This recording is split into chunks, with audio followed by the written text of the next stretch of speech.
Hi, welcome to Do This, Not That. I'm Sue Self, licensed clinical social worker and behavioral health liaison manager for BJC Behavioral Health.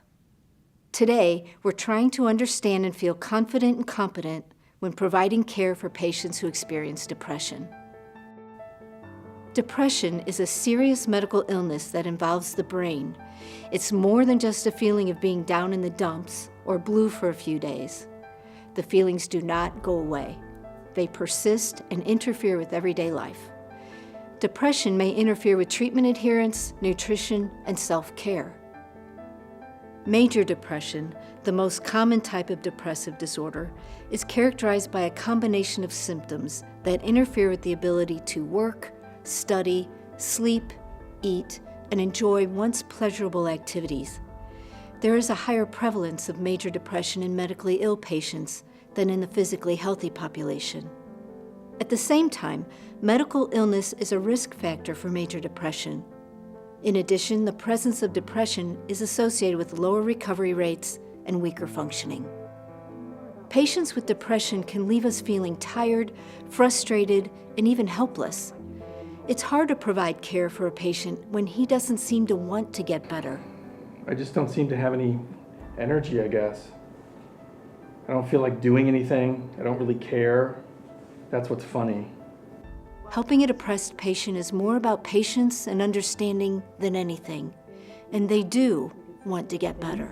And we can get you some help. We're going to get a plan going while you're here in the hospital.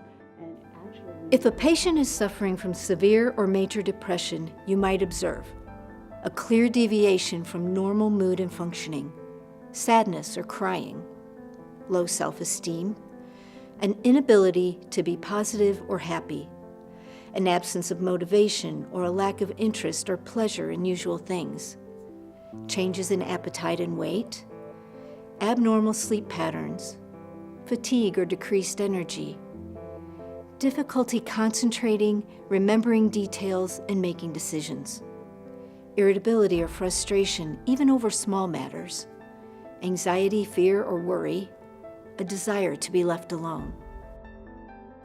Some patients with depression may reveal their symptoms verbally to you. They may express feeling hopeless, guilty, worthless, or burdensome. They might say that no one cares, that being understood is impossible, or believe that they are incompetent. In some cases, they may even talk about suicide or death. So what causes depression? The exact causes are unknown, but evidence shows that depression might be caused by a malfunction of brain circuits that regulate mood, thinking, and behavior. Depression can be problematic to diagnose and treat, as a lot of things can cause depression-like symptoms, such as medications or medical conditions. Depression can also be caused by biological differences in the brain, early recovery or withdrawal from psychotic events, chronic pain, life events such as the death or loss of a loved one, financial problems, conflict, and stress, early childhood trauma such as violence, abuse, or the loss of a parent, genetics and family history. What actions should a healthcare worker take? If you suspect a patient is suffering from depression, first, rule out a medication cause and find out if there's a medical condition that is comorbid or may be causing the symptoms. Then, practice active listening, make eye contact, and ask open-ended questions. Listen for feelings of hopelessness or helplessness. Look for any signs that would indicate the patient is contemplating suicide. Respond by reflecting their feelings and acknowledging their psychological pain. After you've listened, find out if there's anyone else that listens to them well and if they've connected with them. Remind yourself that depressed patients often feel alone and misunderstood. Don't make an assumption about whether or not the patient is at risk for harm to himself. Don't worry that asking a patient about suicide will actually suggest it. It just doesn't work that way. Don't be confrontational. Don't dismiss the depression or ignore it. Don't offer groundless reassurance or spur-of-the-moment advice. Don't let yourself get frustrated by the patient's seeming lack of optimism and confidence. Do educate and activate the patient in his disorder and care. Talk to the patient about his problems and feelings. Listen carefully and with empathy, even if what they tell you is obviously not true or painfully misguided. Convey to the patient that you care, that he deserves to feel better and will feel better with appropriate treatment. Accept the way they see the world at present. You won't be able to change their mood through logical argument. Ask directly about suicide. Are you thinking about killing yourself?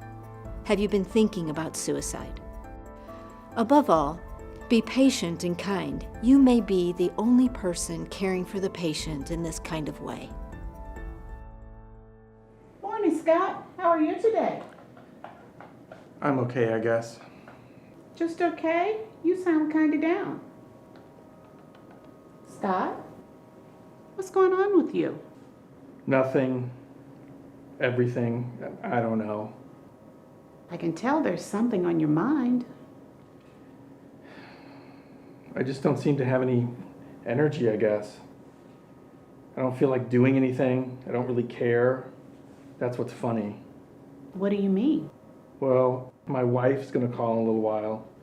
I don't even want to talk to her. I mean, I miss her, and she's really worried, but it's just too much. Tell me more about what's too much. She'll want to talk about stuff that needs to be taken care of, but right now I don't even care about any of that. She's trying to take care of things, I know, but Sounds like you're feeling overwhelmed. I am, I guess.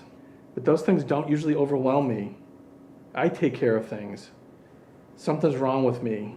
I'm just not myself. How are you not yourself? I don't even want to get out of this bed. I just want to sleep all the time. I can't concentrate on the things my wife wants to talk about. I can't make any decisions. My brain is like a big pile of mud. I totally bit her head off yesterday. Oh, and I'm sure that's upsetting you too. None of this is me. I run a business, or I did until a few months ago, a successful one. I always got a lot done, and now I can't even get my act together. I can see it in my wife's eyes. I'm a disappointment to her, turning into a big burden. I'm useless. That's an awful lot to deal with, Scott. It sounds as if this is really hard on you. You'd like to have the old Scott back, I'll bet. Yeah, my wife would too. Do you know what this is all about? I guess not. My family just thinks I'm angry about being sick. And you probably are, right? But it's more than that. Way more. Let me ask you something. Have you been thinking about suicide? No, not at all. I just feel helpless and pointless. Well, it sounds to me like you really might be depressed. I guess. Has anyone told you that before?